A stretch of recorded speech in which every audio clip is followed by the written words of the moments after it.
Our former presidents Jacob Zuma and Donald Trump share the dishonour of facing serious charges after leaving office. Trump has escaped conviction in his second impeachment trial after being backed by his Republican Party. But Zuma couldn't necessarily, or could now be facing jail time for refusing to honour a summons to appear before the State Capitol Commission of Inquiry.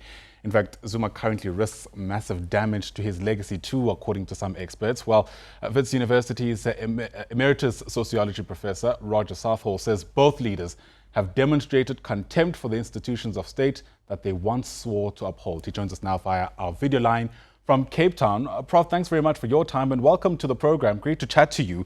I'm often reminded of the story of Frankenstein. I wonder if you're familiar with it. It's ideally this the scientist creates this creature and the creature ends up killing him. That's just the long and the short of it. And if Jacob Zuma and Donald Trump are to be thought of as monsters, to what extent are they a result of the societies from which they come? Oh, that's a difficult question. I mean, clearly there are serious reasons why both of them rose to power as they did. In Trump's case, there was clearly a lot of alienation on the right of people unemployed, greater inequality and so forth. Here we also have a high level of inequality and racial inequality. And we have the whole legacy of apartheid. So, I mean, there are similarities, there are differences, but they both came to prominence on the basis of a wide sense of disillusionment amongst key sectors of the population. Yeah. What do we know, though, about individuals who find themselves in the positions that both these former presidents are in now? Individuals who had initially sworn to uphold certain democracies and now are seen to be actually working against those very establishments. It can't end well. No, it can't. I think in both cases, probably they don't really regard the Constitution as constraining them or deem it to be somehow illegitimate. In the case of Trump, you would think that the long tradition of constitutionalism in the United States should have been a constraint, but we saw the way in which he started manipulating it and beginning to trash it. Zuma's case, of course, he came in on power against the background of apartheid, the sense in some quarters that the Constitution was foisted upon the ANC. And I think that view is still quite common, and it has gained ground in recent times, I think because of continuing extensive unemployment and inequality, poverty, and so forth. And I think that there is now need for President Ramaphosa and the ANC to declare where they stand on the whole issue of constitutionalism. What we ignore at our own peril, dare I say, is just how much support both men actually enjoy. And I wonder, sociologically speaking, if we've done enough to understand why that is. And not necessarily because we want to apply some kind of moral judgment to whoever decides to support these men, but often I find a lot of the narrative in the public domain is quite dismissive of these individuals, depending, of course, on which media you consume, etc., etc. It is, and I think we've got to try and work out why this is. In Trump's case, for instance, there's been a lot of talk about it's the disillusioned white working class, whereas in fact quite a lot of studies are also saying he's gained support from some very well-off people. It's similar with Brexit. You find that a lot of studies talking about the so-called red line constituencies with white working class and lower middle class people backing Brexit. In fact, a lot of the major support from Brexit came from the wealthier southeast parts of the country, from people who felt that they would not be affected by Brexit, even if it had bad economic effects. I think in Zuma's case, of course, we had that President Mbeki moved in what many people termed a neoliberal direction. And although employment grew, so did unemployment, poverty persisted, and there was the sense, I think, as I said earlier, that the constitutional deal was not working out for ordinary people. And President Mbeki, of course, alienated some within his own party, and Jacob Zuma rose on the back of that. But I think you're right. I think it's wrong to review or to look at these people with contempt. I think we need to understand why they support these people. And in the case of Jacob Zuma, we need to look, apart from the national picture, we need to look at what's going on at his support base in KwaZulu-Natal.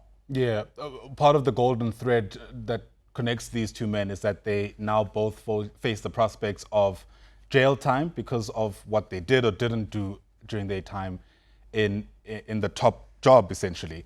I wonder whether both democracies can actually afford that, given what I just mentioned, just how much support they both enjoy.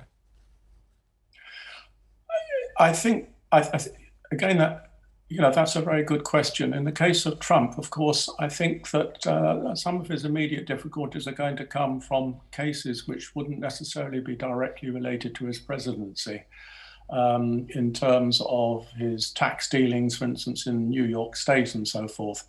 And so in that way, it may be easier to penalize him, whereas Jacob Zuma is still very much alive in our politics. I think possibly with, Donald Trump, we might see, and I'm not saying we will, we might see his base being eroded as various revelations come out, more and more as prosecutions come from the people who went into the Capitol. But there's no guarantee of that. Yeah. In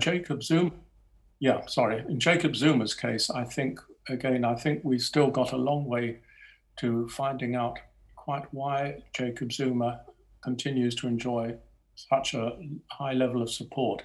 Within the ANC, obviously, it's from a lot of other people who fear that if the Constitution really gets going and if the prosecution services up their game, then they too may be in trouble.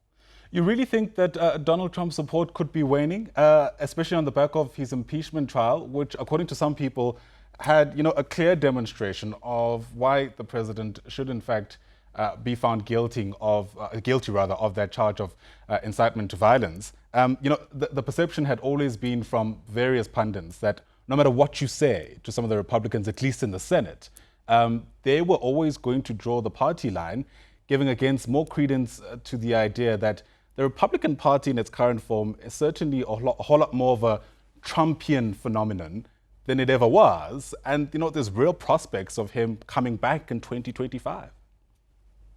Well, I think, as I said, Trumpism may be eroded. It's not going to disappear. I think he's going to probably maintain a high level of support amongst Republicans. But again, there is also quite a lot of disillusion in various parts of the Republican Party. There are threats of starting a third party to drain support, to drain key support away from Trump. So although Trump is going to hang around, even if he gets the 2024 nomination, I don't think we can guarantee that his support will necessarily increase above the high level of support he got in the last election. But I agree with you, he's not going to go away in a hurry. And some people would say that it might be preferable for him to stay around because he generates so much opposition as well as support, whereas there might be a lot cleverer far right-wing candidate who would take his place and essentially implement the sort of agenda which he has been doing for the ultra-rich and so forth in a much more smooth and careful way than he did. That's interesting. The differences between Trump and Zuma is the contributions arguably they've made to the dispensation in its current form, right? So former President Jacob Zuma I think this is undisputed, has played quite a significant role in seeing to a democratic dispensation in South Africa. Less can be said about Trump in the US, right, insofar as that is concerned. Given Zuma's positionality, how ought we navigate his image and his legacy given that? It is very difficult. I think the Constitutional Court, I'm not a lawyer, but I suspect that the Constitutional Court will find that it is necessary to implement a jail sentence as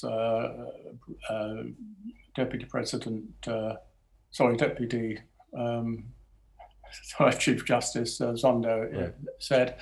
But I can't see ultimately Jacob Zuma going to jail for a long time. The danger we know is that if he goes to jail, it is going to provide a big opportunity for political theatre, and in that case might well do a lot to increase his support and erode that for President Ramaphosa and make the ANC's situation and its civil war much more intense. Professor Roger Southall, great chatting to you. Really interesting insights there. Appreciate your time on the AM report. Thanks very much indeed.